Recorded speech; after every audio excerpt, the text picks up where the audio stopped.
I've lived 1,000 lives. I've piloted 1,000 souls. I've killed and fought and died just for another role. This is the Happy Jacks RPG Podcast, a roundtable discussion that's a mix of friendship, humor, unbridled enthusiasm, and tabletop RPG topics sent in from around the world. Just for another role.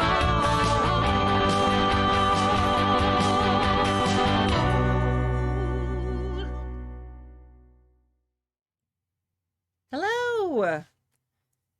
Welcome to Season 30, Episode 10 of the Happy Jacks RPG Podcast. My name is Kimmy, I'm Stork. I'm Kadave. and on today's episode, Wizard asks about how deep we delve when creating homebrew worlds. Rob talks about space truckers and asks about money in Free League's Alien RPG. And Karaku talks about another Year Zero engine game. How do you say that? Coriolis. Coriolis, the Like Third the thing Horizon. that makes your toilet make a whirlpool. Oh, yeah. Coriolis, the Third Horizon. You can tell this is like a tailored for Dave episode. If you'd like to contribute a question or story to the show, you can email us at happyjacksrpg@gmail.com. That's happyjacksrpg@gmail.com. Kimmy's got a radio voice now. I do. It's good. When you're a mezzo or an alto, it's nice to have that radio voice. You got to cultivate it. There it is. Yeah. Absolutely. Yeah. Technically, I'm a soprano cosplaying as an alto, but it's fine. All right, announcements. This week's call to action, we would love if you would leave us a review or comment wherever you happen to listen to the podcast. We talked about this a little bit last week. We have so many great reviews that have been built up over the years, and they're all a little old. So if people are running into the podcast now, we want them to know, hey, you know, people still like us. We're still relevant. We're still relevant. We're still here. This is still going. Yeah, That's true. most of the reviews stopped in like 2018, 2019. So I think during pandemic, people just kind of stopped. Yeah, because the worrying world about them. kind of stopped around Yeah. then. Yeah. So if you haven't, or if you have left an old review, if you'd like to update it or leave some new ones somewhere you haven't left reviews before, make a login and just review and never log back in again, whatever you'd like to do. We would really appreciate it if you'd leave reviews for the show, because while it doesn't make people find the show, if people happen to find the show, it makes them more likely to listen to it. So it really is a big help. And yeah, any other stuff? Even just like comments on YouTube. 100%. Like put a comment on there about something that we talk about tonight. Or a Gives thumbs that- up. That algorithm a hugely large chance to be like, hey, Everybody forgets there's that little thumbs up too. yeah. Absolutely. So, yep. All right. I guess first email. That's quick. Look at us, very efficient this evening. Am I supposed to blather more? We put the fish in efficient. We don't have to blather more. We've got this down. We're like, no, please don't. I mean, I feel like a lot of that's coming. So, You want me to start? yes, go ahead. Hey there, Happy Jacks and the RPG Attacks. Kimmy and the crew. I kind of like that. Yeah. Long time listener, first time mailer. Have a sip. Woo. Drink. I've been here lurking in the forums, listening along. I love the alliteration this guy's got. Yeah. Listening along from the early days, something like season 3 or season 4. I've always been listening along with y'all. I won't bore you all. I won't bore all of you with all too many details, but I have a question of our RPG world preferences for the crew. When looking at a world to play in or run a game in, do you prefer your worlds to be loosey-goosey with only the basic ideas ironed out at first and few concrete locations, rules, people, and things, or do you prefer your worlds to be detailed, flushed out? I think he means fleshed out. They're kind of like flushed out and more rigid. For example, Blades in the Dark, one city that's decently defined and some people in places, but most of the where and who is pretty nebulous. And Dungeons & Dragons, where you can look at the stats of a specific bartender in a specific bar in a specific city at a certain time, and there is a canon answer to all of it. Of all the joints To all the places and all the I world. know your stats. You guys want to dig deeper? What do you guys do for world building your homebrew worlds? How deep do you delve into your own as a GM? How much do you freestyle or co-opt with your players? I ask out of curiosity as I'm working on a large FITD hack. What's that? Forged in the Dark. Oh, okay. So it's the Blades in the Dark, but that's the new kind of like Powered by the Apocalypse. Started as Open Apocalypse licensing World, thing. Oh, and now it became like a framework lots of people use to design. it's their own game engine then. Yeah. Okay.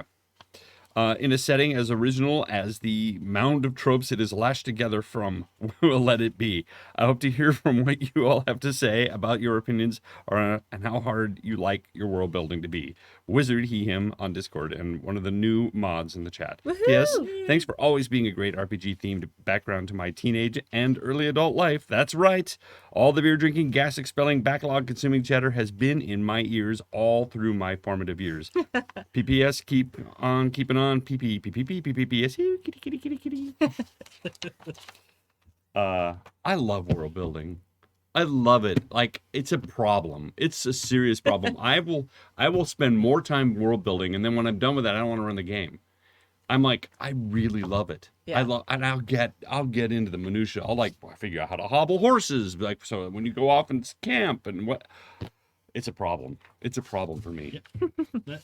Our like co-GMing relationship turned into Stork would write an epic amount of stuff or gather together just 3-ring binders of information. God, I love it so. And then I'd come over to his house and he'd be like, "Look at all this cool stuff I've got. Look, He's it's like, amazing." "Whoa, and I'd be like, whoa. "We have 4 hours." He's my editor. Dave's my Yeah, so editor. it's really just it's like a collaboration of a massive amount of cool research and cool stuff, and then like, okay, what can we take from this that is the most amazing parts I love it. and fit into a game? But I totally understand too. If you over prep your world, then you're basically just you end up railroading your characters into all this cool stuff that you've created. And you don't even know you're doing it. I think more and more, I really appreciate maybe fleshing out your starting area or fleshing out one or two, and then having your characters and your players help flesh out the rest, especially with their backstories. And as Stu has always said, you can let the players do the heavy lifting for you. It's like, oh, really? So your house. You come from a rich family and they run warehouses by the wharf. Why don't you tell me the name of that? And what's the name of the city they're in? And how big are these warehouses? And what do they do? And all of a sudden now he's fleshed out your whole docks just because of his family. And it gives the players investment in your world, and it takes the burden off of you. Yeah. But you have to learn to share, and you have to learn to let it go, and you have to sort of just decide that what the players come up with, we're going to do this together. And it can be hard because I want to build the world myself because I have such great ideas. Yeah. I think it also, like, having your players help build the world with you, it makes those first few sessions much less awkward because there's not the, okay, is there a store in town? It's like, what can I do here? yeah. I go talk to the blacksmith. Is there a blacksmith? Because No, sir, this is a Wendy's. yeah. No, sir. Wendy's. They helped come up with all of that. So there's much less talking by the GM because you don't have to sit and explain everything, and they don't have to ask the questions while they get to know the world. They helped make it, so they know almost as much about it as you do. So that's always great to get a campaign rolling because they feel, okay, we know all about this. They feel confident. They jump right in. And there's also that buy-in and that investment because they helped come up with all of it. They have shared ownership. I think there's a balance that you can reach. You do some world building on your own. Stu is really great at this. He made a map and he had towns and stuff, but he didn't flesh out all the towns. He just kind of had an idea of some of the history and stuff. And then as the players went through, he started fleshing that stuff out as you go. And I haven't run a long campaign in a very long time, but I remember a lot of the times we would use maybe some established, like TCR used to have their the World Greyhawk. Yeah, and each town had like its own history and stuff. And so, you would go to Verbabank and you would pull out and go to the paragraph about Verbabank and read about what it is they did. But it still allowed you stuff to do in Verbabank because it wasn't completely statted out. Yeah. It's like this is what the economy of this town's about. Right. And then you can play around within that too. So I think that there's a balance that you can reach where even if you may have mapped out your world and everything has a name, it's not that you have that you've worked on so much that there's no room for anybody to add anything at all. I think that in some ways it's nice to know, What's the name of the town we're going through? Oh, I don't know. What is the name of the town you're going to? Why don't you tell me? You don't want to go there. You want to at least have the town name and maybe an idea of what it looks like, and then from there you can have their players help flesh it out. Maybe. I'm kind of mean where I'm like, oh yeah, there's a sign up ahead. What does it say? And then, so you establish there's a town, you establish there's a sign, and you get the hard part. I'm also just really terrible with names, so everyone's better off if I don't name things. Or just come up with all the names, and that's as far as you get. Yeah. I've named the towns. Yeah. I have no idea what they're like. Yeah. You can tell me that. You can tell, yeah. See, my big world building thing that I like to do is more about the thematic elements of an area, right? Like, what movie in my head inspires what I think about when I think about this part of town or that town, or like is, if you're setting up a world, like what's going on there? Like, what do the people in this town do? Like, is it a mining colony on an asteroid? Is it, and what's the feel to it? Is it super Star Trek-y, or is it The Expanse, or is it even lower tech than The Expanse? Is it like For All Mankind, which is an amazing show? I'm so excited that there's a new season right now. Figure out like sort of your feel of the places in the game. Yeah. And then let your players play around in that sandbox of, you have built this wonderful empty square, and you have thrown things in there that will interest them for a while and see what they pick up. And then the things that they pick up and play with, those are the things you're like, oh, okay, now I need to create some kind of a branching story on that. Yeah. Like, it's not about having to know block by block in a city what's going on everywhere and who all these people are and all that, but knowing that there's a cool tavern that's 2 stories and has a dance venue. Okay, that's cool. Or knowing that there's ships that go out and hunt megalodons, so that there's a dock with a giant megalodon hanging up to be skinned and cooked, because that's the main protein for this town. Like stuff like that you can tell your players that they think that's cool. And you're not necessarily being like, well, you're gonna have to go out on a boat and hunt a megalodon. That's not what you're saying, but maybe that's the choice they want to make. So cool. Immediately they're like, okay, well, we're supposed to save the king, but megalodon hunting, guys, come on. Well, that brings up the whole thing about having your plots generated by your players as well. Yeah. So it's more than just world building. I mean, famously with Tim seizing upon the article that Stu had written about the innkeeper in our vampire game. She must be a witch, and Stu denied it for about 10 minutes and went, you know what? Yes, she is. That's he built the entire campaign, or not the entire, but she featured quite prominently in the campaign, all because of an offhanded thing that Tim had seized on. And that's, I guess, what I talk about when you let your players sort of help flesh out your world. That specifically is about the adventure, but you can have them do it with the world too. It's like, so you pull up to the stables. What do they look like? I don't know anything about horses. I'm gonna have Kimmy tell me what stables look like. Yeah, exactly. Well, let's see. There are 2 Shetland ponies, a Frisian, 3 Andalusians, and a Clydesdale. So that sounds like the start of a bad horse joke, but did. it's not. Yeah. They walk into a bar. Walk into a bar. And the bartender looks up and says, "Why the long faces?" Yeah. Thank you. See, Dave's fine. You sold it with the move, right? Like the joke itself didn't land, but then you were just in it, man. Yeah. That's what sells it. A lot of bad jokes is just the enthusiasm with which you give them. 100%. The whole theory behind a Shaggy Dog story is it's really the telling of this. When you get to the punchline, it's like, you had me sitting here for 10 minutes, hanging on every word, and it ended in a bad pun. I hate you. I hate you and your children. Yes. Tell me another one. Yeah. All right, Dave, you have to read this one. All right. Greetings, good people of Happy Jacks, and everyone else other than... Nah, that's all of you. As this letter was written after the final stream at Stu's, I have no doubt it'll get read after the move to Kimmy's. Ta-da! Which I think is kind of appropriate. as it was Kimmy who asked for an update on the Alien game I was intending to run. Yes. Yes. Back in August 2021, I wrote in the letter about how I wanted to run the Alien role-playing game for friends, but was worried about how to make the general mundanity of Space Trucker Sandbox campaign, Corporate Day Job the RPG, I think I called it, more interesting. You fine folks read the letter out, and from memory, okay, stuff this from memory crap. Let me go back to the episode. Which one was it? Season 29, episode 1. Let me just replay it. Oh, that's right. It's an Antipodes stork. I think someone corrected you on it. Stu asked about the fascination with truckers. Well, maybe truckers is the wrong word. In this context, it's the same fascination that I think is behind Traveler and, of course, Firefly, which I call the Millennium Falcon TV show, of a scruffy crew of beat-up starship traveling from world to world, which you folks then talk about. I will say, at least Alien has hypersleep to get rid of days of white line fever in Microsoft Truck Simulator. Sorry, me. Yes.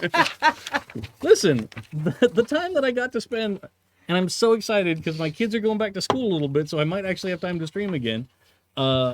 Very excited. I will be back on the highways and byways of America shortly. Yeah. Those of you who don't know, Dave is one of the premier trucker streamers on Twitch. Are Yeah. you really? No. Yeah. I mean, I made it in the top 10 on that game. Of Yeah. the Of- 10 people that do it. Of maybe 3 dozen Okay. at one point. what's the name of the game again? American Truck Simulator. Yes. And it's literally just you start off being a dude that has a truck and picking up loads and taking them places and making And it's money. just a windshield and you're... And you just are cruising around. Yeah. But the game does a great job of actually incorporating like the sights and the terrain of Like America as you're driving along. accidents and chickens fly in front of you. And Sometimes, yeah, Okay. there'll be an accident. They'll have lanes closed, construction, whatever, and I'll just bowl into police officers and just have a great time. Absolutely. You know, you're playing video games. All of a sudden, it becomes also a smoking the great time to bandit for have you, a doesn't beer. it? You're Yeah. like eastbound and down the Oh, yeah. entire time. Yeah. At Okay. some point, well, the way the game is coming out, they're releasing like state by state DLC. So when they get Arkansas Texarkana. and Georgia in the game, you can bet your bottom dollar that that's happening, and it's going to be a whole thing. There's beer in Texarkana Yes. and Oh man. Yeah. Specifically, Coors beer, because it was illegal yeah, to take across state lines at that time. Oh. for immortal purposes. Dave even has his little like I have a steering wheel yeah, and it's like the whole thing. the whole thing. It's amazing. It's a lot of fun. Yeah. Well, basically, I treat it like I drive around and I talk about random stories of my life that Yeah. I visited these places, and I chat with folks about like what you might find in Coos Bay or what you might run into in, you know, wherever.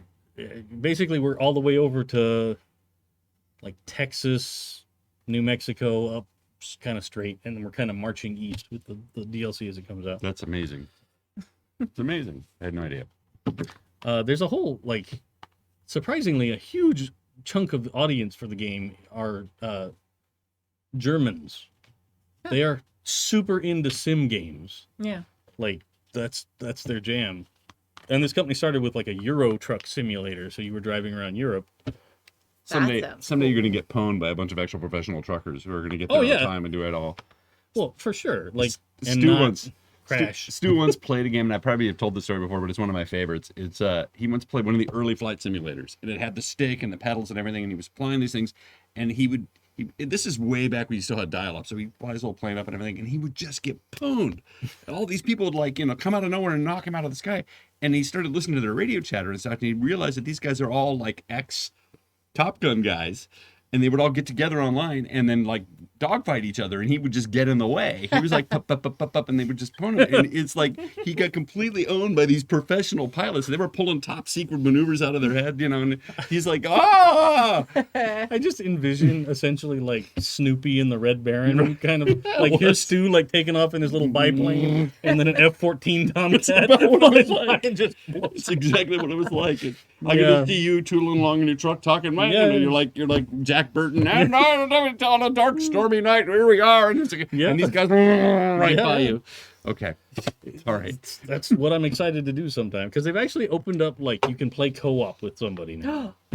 So you can have somebody driving at the same time as you, and you can convoy and. I'm still making the Pork Chop Express. And just Yeah. drive around and be Jack Burton. Yeah, all right. Here I am. Blah, blah, blah, blah, blah. Firstly, thank you for all your advice, and thanks for an update. I'm about to run session 4 tomorrow, at the end of March, so you're probably well past that now. After some scheduling and personal conflicts outside the group, not amongst, thankfully. Yay! Turns out I shouldn't have worried about making things interesting. While some of my players are a little new to RPGs and not on solid footing about developing character backstories, they still created a right pack of reprobates, consisting of a colonial marine who's secretly an android, and combat androids are strictly illegal. Although the player has struggled with a personal agenda, he's recently realized that his character wants to be more human. Very cool character. All right. Good one. A disgraced former colonial marshal who accidentally shot and killed someone on the job. Apparently it was a Dirty Harry-style intimidation with what was meant to be a blank in the chamber, but he still wants back on the force. It's all the confusion. Frankly, I forgot myself. Did I fire 5 or 6? Oops, I guess it was only 5. The worst Clint Eastwood imitation ever. Thank you. Oh, okay. And the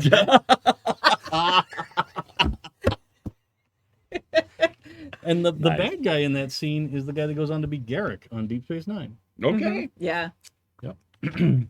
A medic who travels under a false name and potentially false accreditations. A star pilot who wants to bring the whole corrupt system down. Trouble. A scientist who's testing chemical compounds of his own creation that definitely haven't been FDA approved. All right, yeah. It's quite the motley crew there. Yeah. Inter-character conflict is still to happen, while alien PCs each have a buddy and rival amongst themselves, and rewards engaging each with XP. They're still yet to take serious action regarding each other.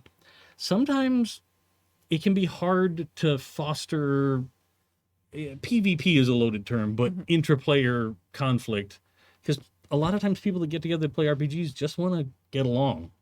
Like, it's natural to just join with the group and do a thing. What? Yeah. I've been fighting with people all day. I don't want to come and do it on my day off. Yeah. Sometimes no. Sometimes people definitely want to get into it. Want to play the drama? Well, yeah, but sometimes even the drama is more about like us versus them drama Yes. versus us fighting each other drama. Yes. But blah blah blah blah blah. Stork's suggestion of a strike did happen. Good job. Nice. The job generator tables in Alien are pretty good for this. Yes, they are. And I turned a rolled result about a delay in cargo loading into a whole lockdown and curfew caused by a riot driven by a shortage of food on the main colony planet. Now that is a great plot. Nice. Right there. That'd be the whole movie. Yeah. The group even encountered this and narrowly managed to talk a fight between Union reps and colonial marshals down. See? Very Awesome. cool. I decided to do a little world building with my group, to which end we used, please switch to advertiser voice here, Decima, the R&D for your RPG. This incredible world building toolkit not only works to bond your group's characters together and create non-player characters and locations that they will care about just as much as you, the GM, because they came up with them too. But it is also a fantastic standalone story game, created and published by Golden Lasso Games, a woman-created and owned company. Rapid-fire disclaimer voice. Existing tarot deck may be required depending on your purchase. Golden Lasso Games accepts no liability for any instances of RPG blue balls that you or your players may experience as a result of playing Decima. Game responsibly. Can we steal that? I think that's a great in detail. Yeah, I definitely am. I did not pay them to write this in there. That's why I couldn't read this email. That I almost cut that part out, but then I don't know. No, it's and trust me, I know. Poor Dave. Sore. I can hardly sit down when I sit down to play RPGs anymore. With the number of times I've played Decima and not gotten to play the amazing story we come up with. So much gaming blue balls. I'm sorry. Someday, some game is going to use it, and then we're going to get to play with the cool stuff we come up with. It'll be awesome. I guess it's good it's woman owned then, right? Yeah. Women create get never At this mind. That was point- as a It balls was a blue too. balls reference. Yeah. So I got it. Okay. At this point, I don't care. It's been long enough. I'm ready. Whatever's going on. Anyway, I do have a further question in amongst all this. One thing I'm trying to work out is money. For a game that doesn't sweat the details, Alien is pretty specific when it comes to cash. We get costs of ammo, of living, of individual shipboard meals, which, if your commercial transport or towing vessel is company-owned, the company charges you for, yet very little on how and why the characters can and should set aside cash for things not related to direct living expenses or maintenance for the ship. The movies have a couple of interesting examples. One of the earliest conversations in Alien revolves around the engineers, Parker and Brett, getting less money than the other 5 members of the crew of the ill-fated Nostromo. Yeah, let's talk about the bonus situation. Yeah. For sure. In Aliens, Hudson gripes about buying it on LV-426 just when he was getting short, with only 4 weeks before he exited the Colonial Marine Corps. Yet, we never find out why these characters are so keen for more money or to change their circumstances. It's only in the special edition of Aliens that we get a decent motivation for a character to be earning money beyond basic living expenses and cash for cash's sake. When it's revealed that Ripley herself had a daughter, Amanda, back home, it's a safe assumption that Ripley's paycheck, before her 57 years in hypersleep, would have been going towards raising young Amy. Yeah, pretty much. I suspect that this issue, with pretty much any RPG, very few of them give Private Hudson's 4 more weeks and out any oomph, an absence particularly disappointing in an Alien RPG. But I suppose it's a tough balance. How do you get players to save money for things that essentially take their characters out of the action once achieved? Forgotten Realms characters might want to send cash back to their family or set a certain amount aside towards a house in the Neverwinter Burbs. But why would players want to take cash away from that next +5 magic item purchase? Yeah, I totally agree. Yeah, it's difficult. Mm-hmm. Alien, I will say, has some potential here. As a Year Zero system, it features a push mechanic, which allows players to either re-roll failed rolls or attempt to get more successes on successful rolls at the cost of increasing the character's stress level. I won't go into the stress mechanic here, but it's an amazing mechanic, and I love it. Each player has a signature item they can use to remove 1 point of stress per session. I'm thinking that putting cash towards a long-term goal could give them a further stress point decrease. Yeah, that's a good I think carrot. that's a great idea. Yeah. Yeah. Because just like in the real world, right? Saving. Almost none of us choose to go to work because we love our work. If they didn't pay us, most people wouldn't show up for work. Damn Right? Skippy. Damn Skippy. So, I mean, that's the motivation is I like to eat and I like to have a family maybe, or, you know, that kind of thing. So giving them a motivation to be like, oh yeah, well, if you bank some money or you buy something entirely recreational, decreasing your stress with that makes a lot of sense. Mm-hmm. Like, oh, you bought the new cool truck simulator game, so you can play that on your off time while you're waiting to go into hypersleep. Yeah, Mhm. okay, yeah, of course you'd lose some stress or gain some because you run into everybody and you freak yourself out. But how do you folks and the broader Happy Jacks community handle the conflict between in-game cash as a means of powering their character up and in-character reasons for wanting cash in the first place? What mechanical incentives have you given them for flushing money down the character motivation back home? Rob. I don't know if I've ever specifically gotten into a mechanical money thing. The only example I can think of is actually your character from Traveler, where you had to keep really tight books on because you had to pay for the ship. Oh, Yeah. Paying that mortgage off in Traveler. And it absolutely. was a big motivation because you and Stu at the end of each run would sit around and do the books and figure Yeah. out how much you had and how much you still owed on it. And in many ways, perhaps that's the mechanic you use with this, which is and maybe the Firefly, the same kind of motivation they use, which is they own the ship, but they all have shares in the ship. So it's up to them to want to upgrade the ship, to maintain the ship, and to get their haul on or earlier on time so they get a bonus. And it's as a crew, they would feel obligated to try to get the thing as fast, get it back as quickly as possible. And then, of course, when an alien shows up, it really puts a kibosh into their bonus that they were going to have.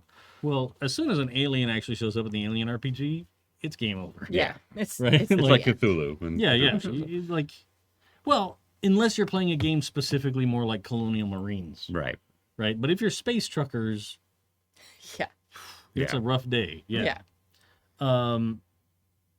I think specifically in the world of Alien, you could be a thing where like they're working to save up money to buy out their contract, Mm-hmm. right? Like if they can buy out the ship lease from, whatever corporation is sending them around places, then maybe they have a chance to make big bucks as independent operators, right?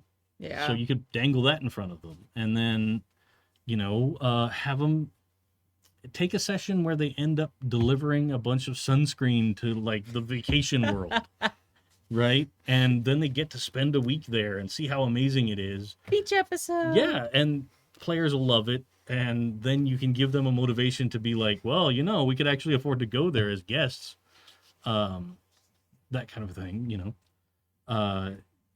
give them something like that. That's kind of a motivation for the future. Like, oh yeah, well, if we save enough money, we can do X, Y, or Z. Or, in the case of like the characters from the movies in particular, it makes sense, right? Like if the ship in Alien works on a share system, and the ship officers up on the bridge are getting more shares than the engineering crew, well, that's why they're a little upset, right? Like, okay, well, why the hell do we want to go off course and take longer to get somewhere if we're not going to get any benefit from it, right? Like, that's not cool. Or, you could throw in something like that. Throw in an opportunity that's like, hey, guys, if you take this risky path, maybe it's an area that's got some kind of conflict going on. Because I understand if you're running a Space Trucker game, you don't want to actually turn it into Alien, right? Like, turn it into a thing where there's like a warring faction or like a separatist movement from Star Wars that wants to like detach their solar system from the corporate universe, or something. And so then they're flying through there with a load of cargo, and people start shooting at their ship, or trying to board the ship and steal their cargo, that kind of something. And then they can use that as a motivation to be like, oh, well, we can, if we actually upgrade or get better stuff, we could make these lucrative runs. But then somebody on the crew could be like, why would I want to take that risky path if I'm only going to get $15 an hour anyway? Yeah. Right. For me, I love like customizing things. I'm one of those people who, if I play an MMO, will spend a ridiculous amount of time getting gold so that I could make my house look pretty and things like that. Or and the Star Wars MMO that we were playing during pandemic, it's like, oh, I can have an apartment and I can buy the statue to go here and I'll decorate it. So I feel like giving them opportunities for that too, like upgrades that are functional, like you were saying, but also upgrades that look cool or make it special or make it unique. I can't remember, but I feel like we did that in that Traveler game. Didn't we do a couple weird things to the ship? Well, like Stork had his waiting pool. Yeah, well, that was a different game. Yeah. That was No, just that a was- character choice. that was- No, that was a different Was game. it the same game? Was No, it? that was a Oh, it different was. game. Oh, okay. No, that was the one that Stu ran where I was playing the Oh yeah, yeah. Engineer. and Pooja like failed her pilot role and like breached the hull and froze my feet into the waiting pool. Right. Okay. So that was Traveler Exodus, not Ashes of Exodus, Right. which is the first one. That might be. Yeah. I had my goat. That's Yeah. right. That was Right. that one. For a while. where you were the Duke. Spoilers. I'm sitting here thinking about how Decade-old. how traditionally in RPGs it's all about getting gold. That each of the players get gold. You divvy it up and you go buy a thing, all right, or you save money to buy an inn or whatever it is. But you don't collectively do anything with the party. It's usually, I want that, and everybody grabs it and hoards it. And it's like, I want those. You can't use those gauntlets, so I'm going to take those. And then you would divvy. I remember we would all divvy up treasure as a kid. Yeah. And it's still kind of that way. Most of the time now, people like just sort of hand wave loot. It seems like unless there's a magic item, people don't want coins or money, whatever. And it's almost become something where, what do you mean we have to deal with money? What? I think that's just What am our I going to do group. with it? Maybe. Yeah, there are people who are very particular Yeah, yeah. about gold pieces and silver pieces and copper pieces and the differences and all that stuff. Our collective friends group tends to not give a shit, but Yes. Or like, And do I have enough for X? yeah, exactly. Great. But I also think that a lot of times people get that itch scratched in playing video games, where you really do need to buy. You need X amount of gold to buy the next upgrade for your sword or whatever it is. Sure. But I find in something like this where the players actually have to pool their money and have a fund, might be counterintuitive and hard for a lot of people to sort of figure, well, why is this fun? Now I'm playing accountants and abacuses and not I will say that like in-game customization of something is a big motivator for a lot of people. Yes. I was just talking with Clara from the Vason game Mm-hmm. that I'm running about like how the game gives you a mechanic for building up your home base. Right. Like it's your home and you get to keep discovering new boarded up rooms and that have functions that help you in the game. So like that customization and building up of the home base is really kind of a big thing. Like they're really into it. And I keep forgetting to like, do it. I should have done it last session. We'll do it next week. So yeah.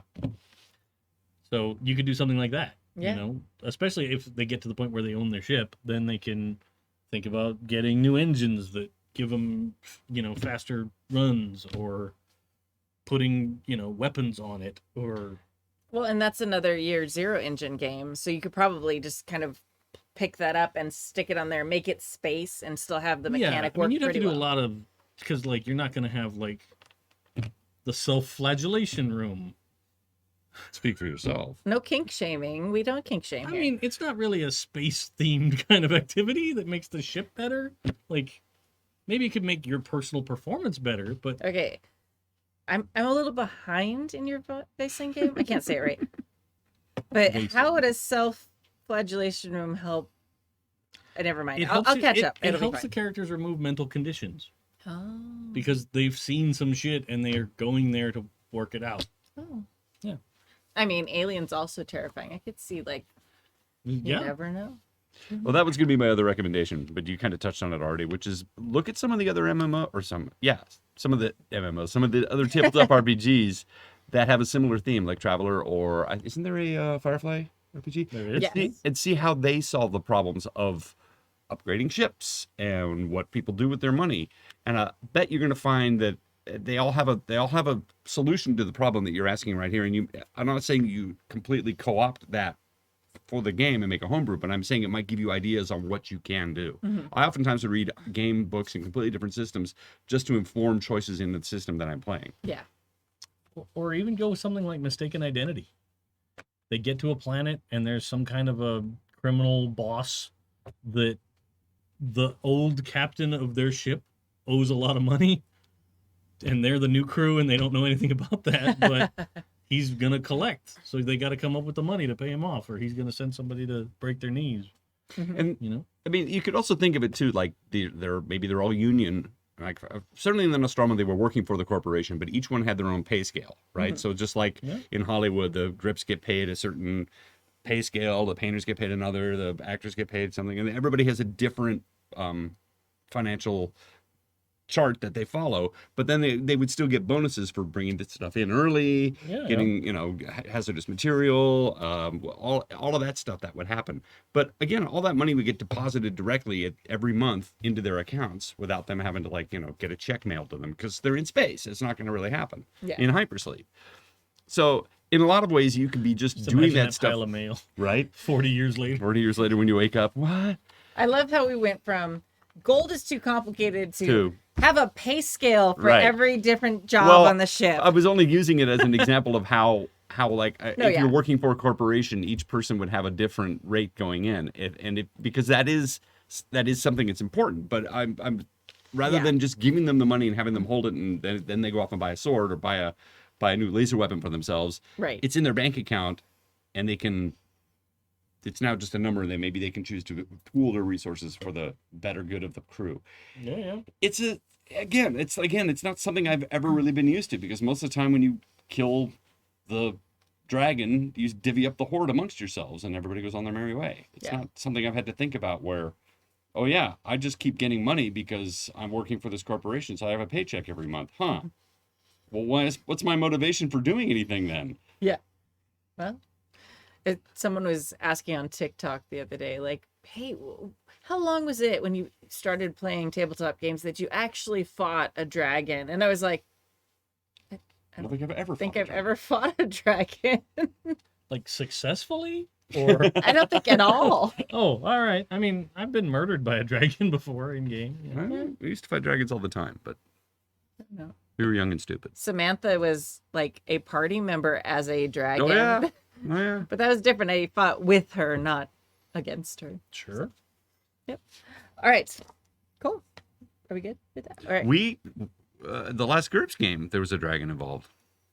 I wasn't in that game. No, I know. Oh. But that's the last time I can think of like we were like around a dragon. I was just trying to like racking my brain like, Yeah.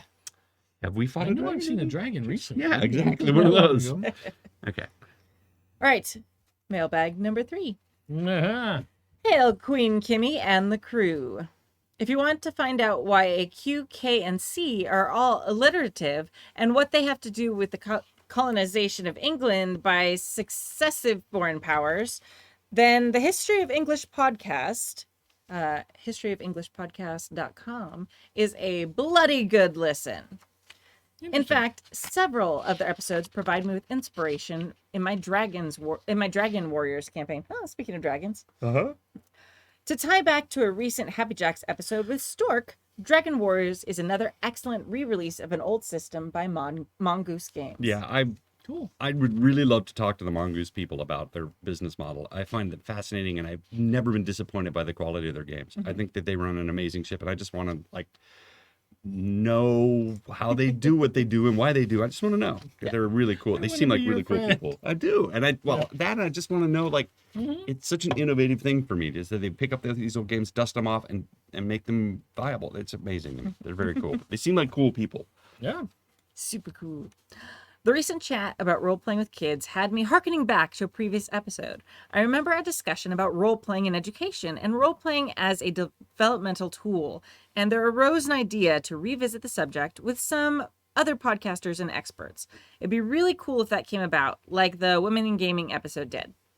A while ago, thanks to Kadave's passion for Tales from the Loop, I dove headfirst into Year Zero engine games and found what could be the gem of a lot. How do you say this one again? Coriolis. Coriolis, the Third Horizon. Kadave, if you want to run a game where death is on the table and evil is coming to take a piece of your characters, then take a look at this. I'm sure you have already, right? I have. I've looked at the game. I have not run it. Okay. Or played it yet. Oh. It's on my list of things I would like to do. This is my surprise face. Spoil, there's no surprise face. I don't look surprised. Well, no, All right. I mean, I've checked out the game, but like, I'm a person that I learn a game system by playing it Yeah, same. for sure. Far better than if I sit down with the book and just try and absorb it. So it's on my list of games that I'd love to find one running and jump in and play an episode or two. But I haven't gotten there. Get caught in portal space and go mad like the Reavers from Firefly. There are horrors, the equal of aliens, and the dark between the stars is aware, like in The Fifth Element. It is also based on the cultures of the Middle East, North Africa, and stands, Pakistan, Afghanistan, etc. So you can get a Dune fix too. I'm setting up a Coriolis. Yeah. There you go. Okay. Coriolis. Coriolis, there we go. My players have asked for Mission Impossible meets Lawrence of Arabia in space. Oh, that sounds epic. I have great mashup. yeah. Totally love that. I have 2 adventure threads and would like to throw at them that are in many ways very similar. Both require escape from forces of the darkness between the stars. However, in one scenario, they will have access to all their equipment, and in the other, they will only have what goes in the stasis footlocker. So one is aliens and one is alien. Yeah. Which scenario should come first? Which way makes for a better story arc? And yes, I listened to the at length about how bad Stork thinks it is to take players' toys away, but Perhaps I talk too much about it. But in a horror or escape scenario, removing standard options, I shoot it lots. Adds to both the tension and promotes looking for and using elements of the environment as solutions. Anywho, the new studio is great. Stork is still a curmudgeonly treasure, and loving Bill's intros for the APs as well as the APs themselves. Hooroo from New Zealand. Kraku. I guess now that Stu is taking a break, I'm the curmudgeon. Are you? Yeah. I feel like we have plenty of curmudgeon to Curmudgeons. go around. We're a fine, even smear of curmudgeonly Curmudgeon. nature. With the cudgel and curmudgeon. So I like the idea of letting them have an adventure with all their stuff first. Yeah. So that they can get used to the, because if they're just starting out and you're like, here, you get 3 things, they're not going to know what they're missing. So I would let them have a full on run and gun and shooting stuff with whatever guns they could find adventure, and then next time around, oh well, Well, you got left here and all you have is your bag from the luggage I was carousel. going to say one could lead to the other because, again, using Alien and Aliens as the analogy, in Aliens they had all the weaponry they could, and they still got their ass kicked to the point where they were running out of bullets. They're running out of resources, and now all of a sudden they're down to a footlocker left of stuff.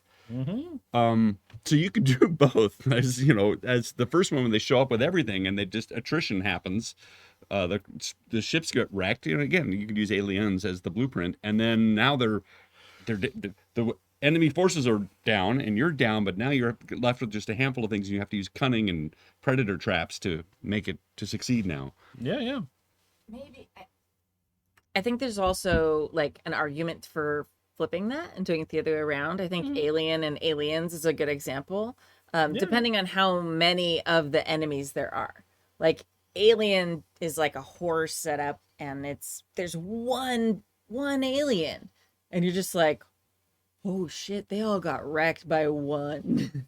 And then that kind of builds up to Aliens, where despite having much more firepower, you're suddenly like, oh, they've got guns. Oh no, there's so many more aliens. And then, so it kind of like sets the tone for the terror. And it's more of an action movie, Aliens, but you have that foreboding and respect for the power of the aliens because you saw how much that one fucked everybody up in the first one. So I don't know, it feels kind of like building that way too. I don't disagree. I still think if they're new to a game, you gotta let them have fun with all the toys. That's true. Because Alien could be very frustrating. In fact, it could be a TPK before they even get started, because you're down to, you've got a Bowie knife and a flare, and everyone else is dying. No, that's one of the movies that I can no longer watch with my husband because I yell at people the whole time because I'm frustrated, and he's just like, please stop. One of the best, I've talked about Alien ad nauseum for many, many years, but one of the best, I might have been with you, I had a conversation about the reason Alien worked so well, amongst the many other things, that design and all that, is that it's ostensibly at its core a slasher movie or even a haunted house movie. And what's always been a problem with the slasher movies is, why don't you just get back into your van, your mystery machine, and leave? Or if it's a haunted house and the ghost goes, boo, you're like, that's it, we're out. Yeah. And any reasonable person would start shouting at the television, like, get out! What's wrong with you people? I found my best friend dead by the lake. I'm leaving now. My car's dead. I don't care. I'm walking. Like, we're out of here. Yeah. And Ridley Scott was able to fix that because you're stuck in space. So you can't actually go anywhere. And that's what makes it work all of a sudden. It's like, they can't just leave the lake. They're stuck in the ship. Yeah. And it's a small little detail, but it makes that whole thing work. And in Aliens, I think I don't know if it just created the action horror drama, but it's certainly the best of it. That they given all the firepower they can, and it's still a scary movie. There's a bunch of jump scares, and there's still some horrifying things that happen, but it's scarier in a different way. Yeah, the first one is a classic horror setup as far as the editing, the shots, the lighting, there's everything. clanking chains, there's rain, there's even a cat that jumps out at you, which is like the biggest trope in every horror movie. Yeah, and then the second one is very classically edited, lit, shot like an action movie. Like, the fact that their titles are so similar, they are completely different styles. Mm-hmm. And it's actually a really great study. And I think just about every film class ever does, a combo, like a comparison of the two. Because they really are. Yeah, as well they should. And they were meant to be that way. And you can go through them and be like, oh, the camera angles are different. Just because the second one is supposed to be about all the stuff that's happening and empowering the people and then taking that power away, where the first one is just about like that constant fear and that slowly building tension through the whole thing. The music's different, the sounds are different. There's whole scenes in Alien where it's just like Yeah. Just quiet. Yeah, that's why I can't watch the first one. Love the second one. If I ever get like multiverse powers, the first thing I'm gonna do is travel to the universe in which James Cameron made his Alien 3. Right. Yeah. Like Ugh. because the whole idea behind that movie is so great to me, and curse the financial gods Right. for a studio not thinking that they could make their money back on it. But Yeah. like the idea of, okay, the first movie was the one alien and it was horrifying, and then the second movie was a lot of aliens and it was still bad, but it was more action, and then the third one being the aliens have gotten to Earth and it's just all out war now. It's an apocalypse, yeah. Like that's the movie. I want to see that movie a lot. Yeah. And that's been implied in the comics. That was implied in the very first movie where they were going to bring it back for the weapons division. Yeah. It's followed up on in the second one. That's that subplot that gets looked over. In the very first movie, the reason that Ash is there and the reason that Ash goes into the protocol, does the Hal thing, is because the weapons division wanted to take the alien back and the crew's expendable. And everybody forgets that. Everybody gets so caught up on the fact that the alien is running around killing them all. They don't remember why Ash malfunctioned. It's small but crucial detail that needs to get followed up on. That and the Library of Alexandria, and all the treasures that have lost that we'll never get to see. Yeah. Yeah, but I mean, I don't read ancient Greek, so that's not high on my list of the immediate things to visit, but sure. I mean, that's cool too, I guess. I love you, Dave. Okay, there may be a couple of more important cultural things to visit if you Whatever. can travel through space and time. But, you know, That was yeah, it's legit. It's a good answer. I like it. How about an alien in the Library of Alexandria? how do we know it wasn't? Right? We don't. I thought you were gonna say like actually- an alien in like in D&D, an inn full of the Oh, but xenomorphs. Oh, well, you know, the little motel up right near Area 51 is called the Little Alien. oh, that's hysterical. There's a bunch of alien themed things. Yes, the alien. Yeah. But yeah, you could actually do a historic, like kind of Yeah, I like they mean, did with Predator. It's like Yeah, I'm curious to see this new Predator movie where it's like Predator versus Comanche, Yeah, like in the plains. I think it's like- awesome. They're going to have actually the subtitles in the Native American language there. So Yeah. it's the first time it's ever happened in a feature film before, and they got all actors from that tribe and everything. So they're trying to do everything right. I'm excited. It's going to be a really cool, very different take. Yeah, I'm interested to see what they do. Yeah. And just the idea of like, because in our heads we're like, oh no, the Predator kicks ass and takes names. and this is called Prey. Yeah, But who's the predator and who's the prey? right. Like, is it a Predator that? Like, I don't know. I Right. haven't seen much about it other than like the basic little nips. Because I'm a person that anymore I've come to realize that I hate the modern trailer aesthetic. Because by the time a movie comes out, you've already seen 25 minutes of the film, Yeah, and I don't like that. yeah. I want to go see the film in its entirety.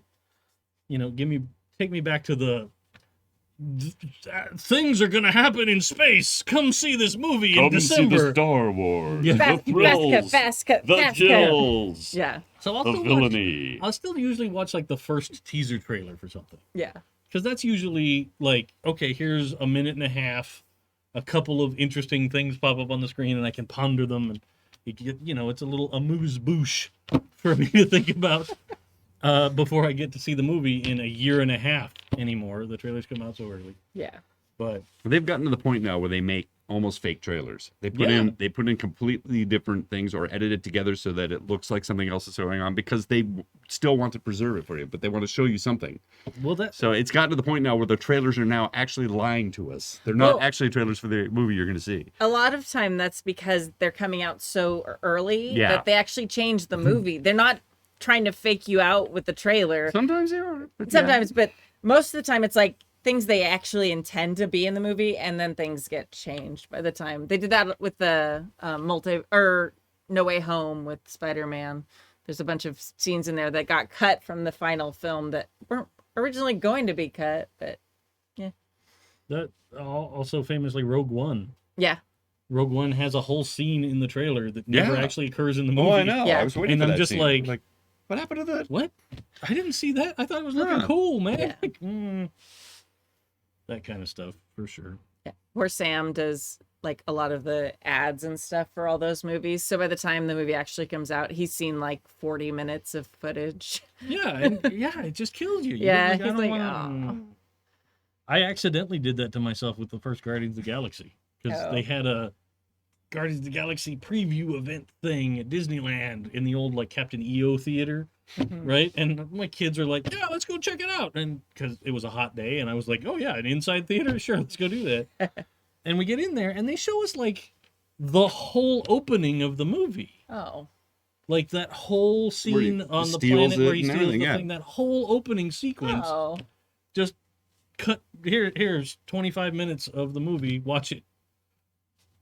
And I was like, I was into it at the time, and then I realized, damn it. Yeah. But luckily, it was the opening and not something later that. And it doesn't really Told the spoil plot. anything. Yeah, It's, it there's a doesn't. guy that's taking a thing, and you don't know what it is. and he's trying to you get don't know away what from it is, other guys and that you want don't. thing. But it and, doesn't yeah. really spoil anything. And I'm okay with that.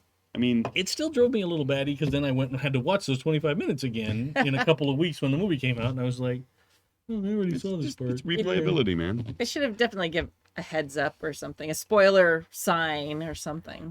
You had to sit through that cutscene again Yeah. every time I replay it. Hit spacebar in the theater. Yeah. All right. All right. I think, is that it? Are we good? Sure. I think so. Okay. All right. Well, thank you for joining us for season 30, episode 10 of the Happy Jacks RPG podcast. My name is Kimmy. I'm Stork. And I am Kadave. And once again, if you feel up to it, we'd really, really appreciate if you'd leave a review and a review with a comment, if possible, on the platform where you listen to this podcast, and maybe a few where you don't, because it really, really helps people. We're not going to try track us you out. down. We're not going to figure out who you are. It just helps with the algorithm so that people find us and know that we're still around. Also, compared to when this show started, there's like 100 new platforms. Yeah. So many. Yeah, like- Yeah. So many. Yeah, oh, okay. Yeah. Before it was like, okay, a review on iTunes. Well, and it's interesting because actually our listeners primarily are not on iTunes. We are like the way outlier of podcasts where most of our listeners are on like Podcast Addict and a bunch of the smaller, more indie platforms. So we have a few listeners on Spotify and a good chunk on Apple Podcasts, but a bunch of them on other stuff. So please leave a review wherever you listen. Didn't Stu have a song about leaving a review on iTunes? It was a whole thing he had. Well, there's a bunch of the ones about burping, but that happens a lot less now. I don't know if he ever wrote. I think he talked about writing the song. I don't know if he ever wrote it. I don't know. I don't know. We'll have He was to ask him. noodling. All right. And today we are going to leave you with a song called 500 Miles. It's a mashup.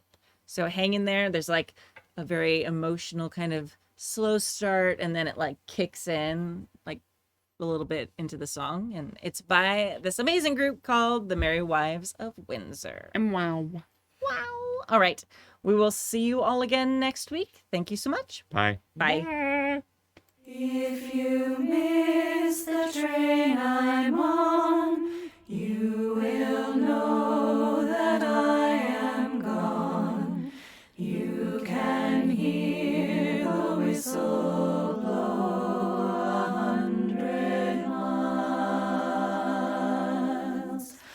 Lord, I'm one, Lord, I'm two, Lord, I'm three, Lord, I'm four, Lord, I'm 500 miles from my home. When I wake up, yeah, I know I'm gonna be the one who wakes up next to you. And when I go out, yeah, I know I'm gonna be the one who goes along with you. And when I get drunk, yeah, I know I'm gonna be the one who gets drunk next to you. And when I haver, yeah, I know I'm gonna be the one who's havering to you. And I would